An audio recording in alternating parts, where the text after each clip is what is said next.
Savings பண்ணி எவ்வளோ வந்திருக்கு இப்போதைக்கு? சொல்லுங்க. என்ன சீக்கிரம் சொல்லுங்க. பார்க்கலாம், ஒரு 4-5 இயர்ஸ் இப்போ சொல்லுங்க, இப்போ எவ்வளோ இருக்குன்னு தெரியலையா? போய் சொன்னீங்க சொல்லுங்கப்பா. எதுக்கு நீ படிக்கிறது தான் இருக்குது. இப்போதைக்கு நீ படிக்கிறது நீ நேரம் போக ட்ரெஸ் ஞாபகம் வச்சு கையில் பார்க்கலாம். தண்ணி பாட்டில் ஒன்று எடுத்துக்கிறாங்க. தண்ணி பாட்டில் ஒன்று எடுத்துக்கலாம், சின்னதை எடுத்துக்கலாம். தண்ணி கொஞ்சம் ஃபில் பண்ணி எடுத்துக்கலாம். பெரிய பாட்டில் எடுத்துட்டு வாங்க, அதுதான் குடிக்கிறது நடக்குது. வெளியில வருது அவன் வந்து குடிக்கும்போது எனக்கு அதை வச்சுக்கோங்க.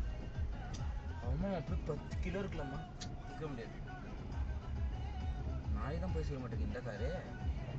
அந்த இடத்துல சல்லுன்னு போகுது. மேனுவலா இருக்கும் ஒரு வேலை இது. பார்த்து போங்க.